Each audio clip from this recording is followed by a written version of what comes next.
हाँ जी sir, assessment of various entities के अंदर से एक और टॉपिक बाहर आता है, that is taxation of HUF, which is a very very easy topic. हालांकि इसको एग्जाम में पूछा नहीं जाता, पर वी हैड मेड श्योर कि हमारे चार्ट्स के अंदर में ये इंक्लूडेड रहे। यस, अब एचयूएफ जो है ये मोस्टली वर्क करता है इंडिविजुअल के टैक्सेशन के जैसा। दैट मीन्स व्हेन आई से दिस, आई मीन टू से कि इनकी जो इनकम है ये नॉर्मल जिस तरीके से 5 हेड में कंप्यूट होती है वैसी कंप्यूट होगी।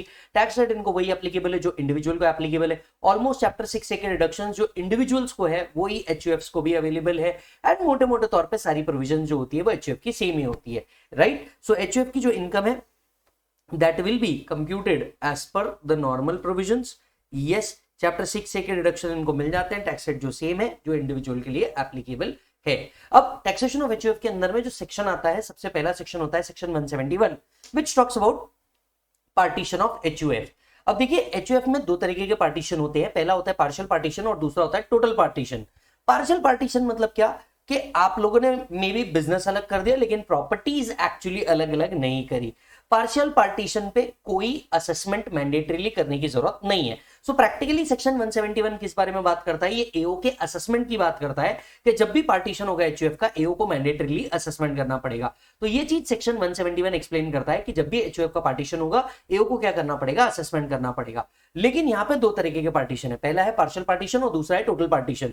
Now income tax act does not recognise partial partition. मतलब मान लीजिए दो भाई थे, दोनों भाई ने अपने बिजनेस के काउंटर्स अलग अलग कर लिए लेकिन प्रॉपर्टी एक्चुअली फिजिकली डिवाइड नहीं की, तो ऐसे केस में एओ को मैंडेटरी असेसमेंट करने की जरूरत नहीं है। Whereas total partition is recognised under the income tax act. मतलब अगर दोनों भाइयों ने फिजिकली प्रॉपर्टी एंड घर को क्या कर दिया, अलग कर दिया, तो it is the responsibility of AO कि वो क्या करे, इसका असेसमेंट करे। And every person who was member of this HUF would be jointly and severally liable for all the tax, interest, penalty or any other sum due। तो section 171 power देता है एओ को एक टोटल असेसमेंट करने का, फिर से असेसमेंट करने का, right, of income of HUF if there is a total partition of HUF, right? So AO has to do the assessment mandatorily upon total partition of HUF, that is physical division of property, right? Every person who was a member shall be jointly and severally liable in the proportion to the property allotted to him। अब सबकी joint liability भी कितनी limited रहेगी, जितना share of property उनको receive हुआ है। Yes, सो मान लीजिए दो भाई है जिसमें से एक भाई को 30% ही रिसीव हुआ, तो लाइबिलिटी जो होगी इनकम टैक्स की वो 50-50 नहीं होगी, फिर उनकी लाइबिलिटी भी जो रहेगी वो 30% तक के रिस्ट्रिक्ट हो जाएगी। फिर आता है एक और point, gifting of property by HUF to member. देखिए एचयूएफ के ऊपर रिस्ट्रिक्शन है कि वो अपनी कोई भी प्रॉपर्टी मेंबर्स को गिफ्ट नहीं कर सकता। So HUF can not make a gift to member, even if it is gifted तो it will be treated as void ab initio, but member के हाथ में तो वैसे भी वो एग्जम्प्ट ही रहना है। तो HUF can not make any gift to the member even if it is gifted, वो मेंबर के हाथ में एग्जम्प्ट ही रहने वाला है, because member is considered as relative to HUF and therefore 56-10 relative से मिला हुआ गिफ्ट एग्जम्प्ट है और इसलिए वो टैक्सेबल नहीं होने वाला। हालांकि ऐसा कुछ होता भी है, एचयूएफ गिफ्ट कर भी देता है जबरदस्ती में, तो ये वॉइड एब इनिशियो माना जाएगा। हालांकि मेंबर एचयूएफ को गिफ्ट कर सकता है। अगर मेंबर एचयूएफ को गिफ्ट करता है, अज्यूम कीजिए, क्योंकि मेंबर एक इंडिविजुअल है, 47 सेक्शन 47 के अमेंडमेंट के हिसाब से अगर कोई इंडिविजुअल कैपिटल एसेट गिफ्ट कर रहा है किसको, एनी अदर पर्सन को, so it is not regarded as transfer, not liable to capital gain. So Vijay let's say HUF को क्या कर देता है, कोई प्रॉपर्टी गिफ्ट कर देता है, तो विजय के हाथ में कोई कैपिटल गेन टैक्स नहीं आने वाला। वाई नहीं आने वाला? बिकॉज विजय इंडिविजुअल है और सेक्शन 47 कहता है कि अगर कोई इंडिविजुअल कैपिटल एसेट ट्रांसफर कर देता है under the gift, it will not be regarded as transfer, not liable to capital gain. अब ये गिफ्ट किसको मिल गया साहब, एचयूएफ को मिल गया, तो एचयूएफ के हाथ में ये एग्जम्प्ट हो जाएगा under section 56-10। Why? Because gift receive from a relative is totally exempt. Yes और नो? अब एक और क्वेश्चन आता है कि अब जो इनकम जनरेट हुई किसको, गिफ्टेड प्रॉपर्टी से एचयूएफ को, तो क्या ये एचयूएफ के हाथ में टैक्सेबल होगी? The answer is no. यहां पे सेक्शन 64 सबसेक्शन 2 लग जाता है, क्योंकि मेंबर ने इनएडिक्वेट कंसिडरेशन में एचयूएफ को दिया है, तो any income from that particular property will be clubbed in the hands of member, तो याद रखिए इसके 3 टैक्स एस्पेक्ट है।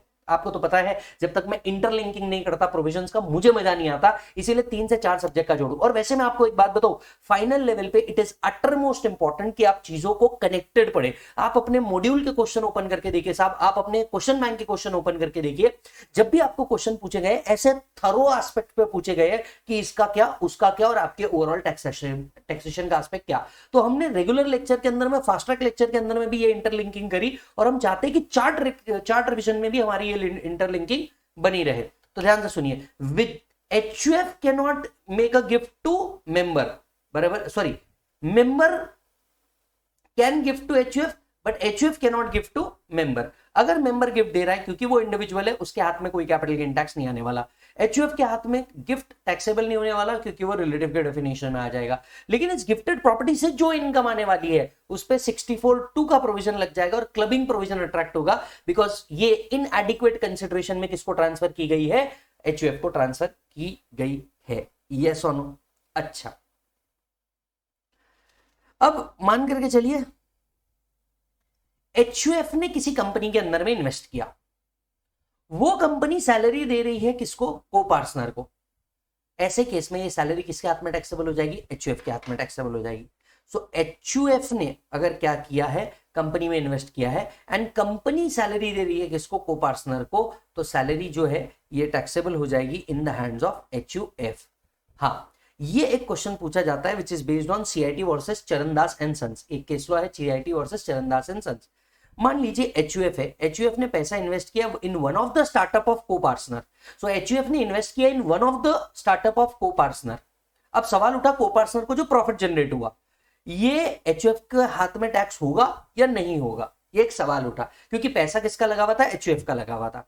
तो अब यहां पे लॉ कहता है कि देखिए CIT versus Charandas and sons के अंदर में हेल्ड हुआ कि HUF ने सिर्फ को पार्टनर के स्टार्टअप में पैसा लगाया। इसका मतलब ये नहीं है कि वो HUF के हाथ में टैक्सेबल हो जाएगा। Just investing money is just one of the part of business, but business actually requires skills and development, and इसी के लिए ये जो स्टार्टअप से आने वाली इनकम है ये को पार्टनर को ही टैक्सेबल होने वाली है, ये HUF को टैक्सेबल नहीं होने वाली। चलिए 2 पॉइंट बोनस के बता देता हूं जो यहां पे नहीं लिखा हुआ है। HUF अगर रेम्यूनरेशन देता है किसको सर, कर्ता को या फिर मेंबर्स को, तो ये टैक्सेबल है या exam, will that be allowed as deduction? The answer is yes, it will be allowed as deduction subject to section 48(2).